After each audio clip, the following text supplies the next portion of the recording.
can move large numbers if necessary.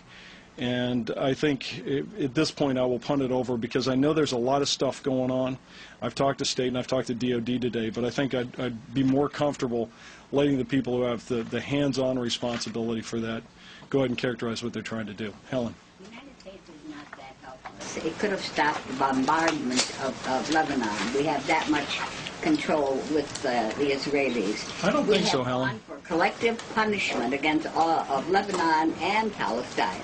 No, what's interesting, Helen, and that's the perception of the United States. Well, thank you for the Hezbollah view, but I would encourage you. Nobody's accepting your explanation. What is restraint? You call for Well, I'll tell restraint. you what's interesting, Helen, is people have.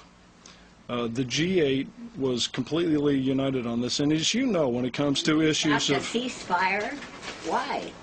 We didn't stop a ceasefire. Let me continue. I'll tell you what. We didn't even veto.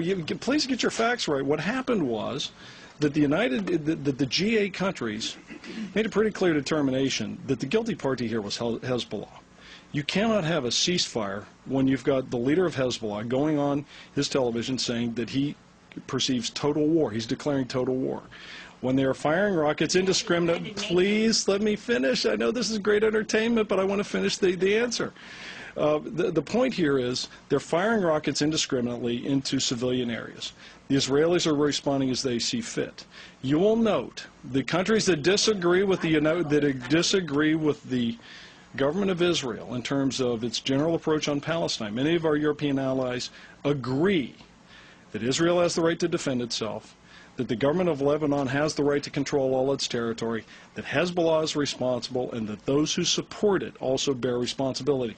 There is no daylight between the United States and all the allies on this. They all agreed on it. This was not difficult.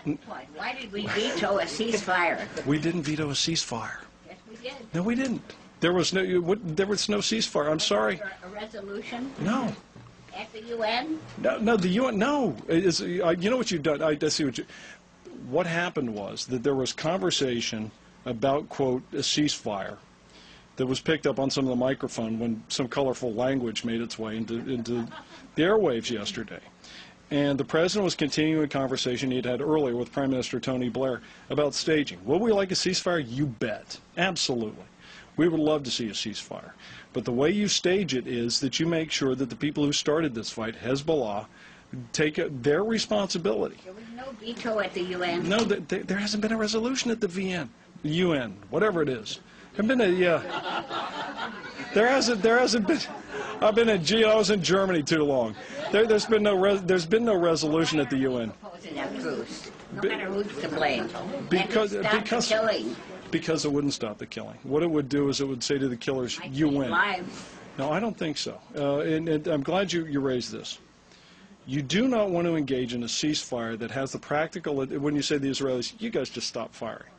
When you have Hezbollah saying, we're going to wage total war, because Hezbollah would read that as vindication of its tactics.